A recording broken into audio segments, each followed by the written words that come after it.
Like, this is crazy. Like, this question, like, this is what keeps me up at night. So, I mean, all of what I do with my healing work is about the world that I dream of, and like, what does it take to get us there? Because I think we live in a world where we think about I instead of we. So I think it's important to say, like, where do I want to see us? So for me, I see us free. And when I say free, I mean free of restrictions, free from colonialism, free from mental enslavement, free from things that have restricted us and our past selves, our present selves, and our future self from being the fullest we can be. And I feel as though a lot of our cultures have been, we've suffered from a lot of social degradation and a lot of deformation of character. And I think it's important for us to redefine who we are and who we were. And that means tapping into our ancestral power, learning the history of our parents, learning the history of our food, learning the history of our nations, and understanding that we are more than who we are now. We are beyond, we are infinite. And I think when we get to that point of understanding our truest self, like understanding that I am Lanise, but I also am a child of the river. I am a child of willow trees. I am a child of, so who am I in terms of elements, of terms of energy? And I think it's a journey to getting there. And I think the process is being open to asking honest questions with people we love. That means traveling to places where our ancestors are from.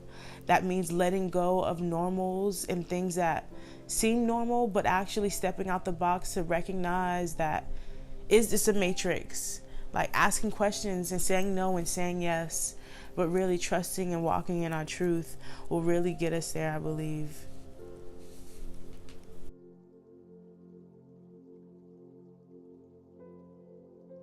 Yeah, I think it is normalcy. And it's accepting the beliefs and the stereotypes that have been placed on a lot of Black indigenous communities on, oh, like this is wrong, this is demonic.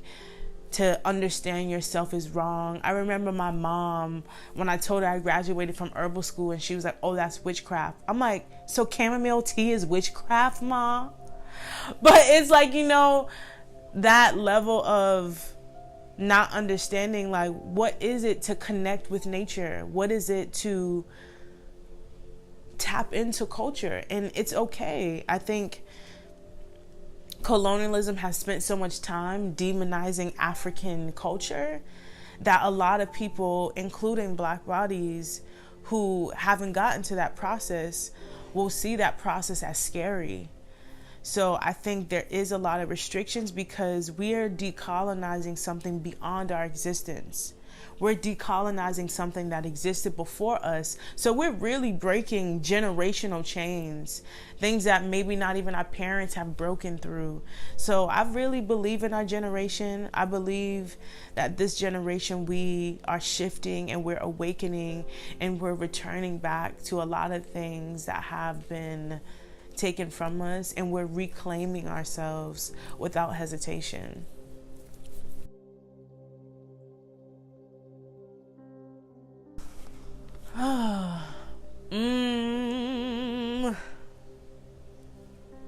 Wait, oh my God, that's hard. You got to show these bloopers because it's crazy. So, oh my gosh, great joy. Okay. Can I say like 1.5? Yeah. Okay. No rules. So I definitely would say the Ile Ashe space. So I've been feeling in my spirit that it's important to honor Afro-Indigenous medicine. Yes, like Black healers, but how do we honor ancient indigenous practices of African people? So that's like hoodoo, That's mojo bags, that's wax readings, that is in intuition readings, that's mediumship. Like, how do we engage in those practices? And to see people so openly and free in this open space for people to connect with that form of medicine was so powerful. To see people open and vulnerable, like, my heart was so full, like, to see that space existing in Boston and to see so many people that came out to learn. And the other thing that brought me mad joy, I work at an all-natural herbal store in Dudley, right in the hood. And it's so crazy when people come in, and this guy, he's, he lives at Dudley Station. He comes in, every time he gets some money, he comes in and he was like, sis, your teeth are so white. I'm trying to get my teeth like yours. He's like, but I'm trying to do it the natural way.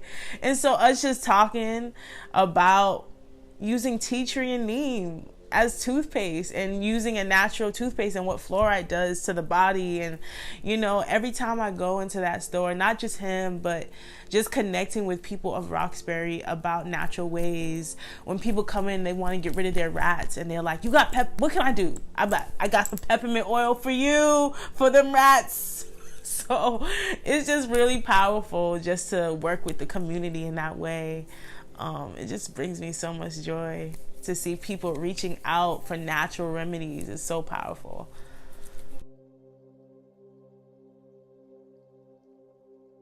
I think I wouldn't want a heart to experience deep loss. So in Ifa, we know that there is the Ajaguns, the negative forces.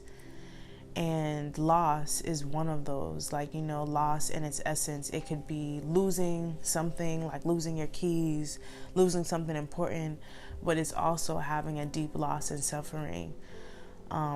I wish that was something that the heart didn't have to experience, that gap, like that void that you feel when something is no longer. I wish it could be transferred as what it actually is, how energy is never actually destroyed, but it just keeps coming back and returning.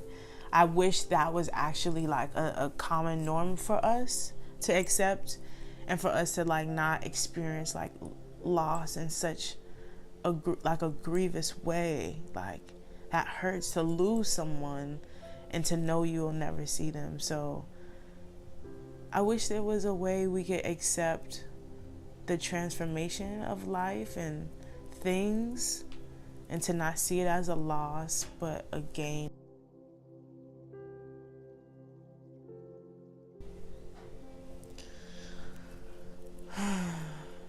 Definitely breathing into your chest is really important. I think a lot of times when we breathe, we think to breathe and then breathe down to our feet. But I think it's important to breathe from the heart and to feel it sitting in your chest, because a lot of times we don't spend time on our heart chakra. We don't wear greens. We're not around greenness. We hop on that 28 instead of actually taking that long walk. So I think it's about being around greenness, having honest conversation. I've been talking to a lot of folks who's I just had honest conversation with my best friend of 10 years. So what does it mean as people of indigenous background to connect with each other outside of the norm, to be intimate, to break gender norms and be vulnerable, to be expressive? I think that also is what the heart needs. Honest conversation without fear, saying how we feel and not hesitating and saying, wait, I didn't mean that. To just say yeah, I said it. That's how I feel. Writing and reflecting. Journaling is probably one of the most powerful tools for the mind and also the heart to express, because the heart and mind is interconnected. The heart speaks for the heart. The heart speaks for the mind, and the mind speaks for the heart. So I think it's important to find moments to let them engage with each other. So letting the mind write what the heart is saying is important, because sometimes it's okay to not verbally say how you feel, but at least communicate with someone else and that someone else can be you in the form of writing and journaling. So I think those are definitely steps.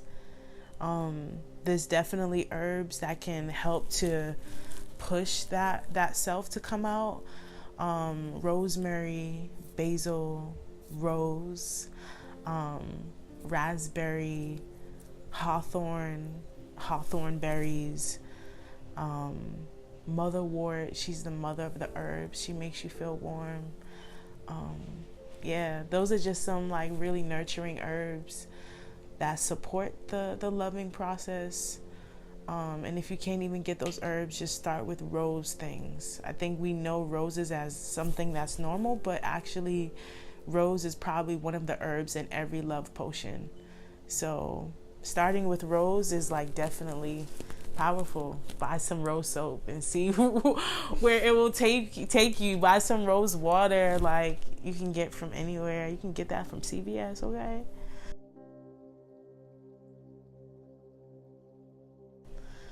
So I think my heart right now is a big body of water. I think it's an ocean. I kind of see it as kind of like where the ocean and the river meet. I also see, I'm actually thinking of this particular location in Barbados, where there's actually big rocks that lead out through the ocean, so you can actually walk deep into the ocean. It's like you're walking on water. I see one end like more on the frosty side, like I'm experiencing the ocean, but you know when you try to go to the beach when you know it's kind of cold outside, like kind of like that November time in Boston going to the beach.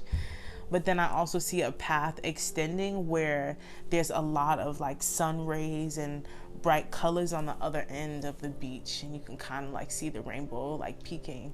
So I could tell that, you know, there's a process of walking through the ocean to experience the sunnier side, but it's all beautiful. Like it's all beautiful. It's just temperature changes equals change in emotion. So I'm moving with the tide. I'm accepting what it is, but I'm looking forward to the sunnier side.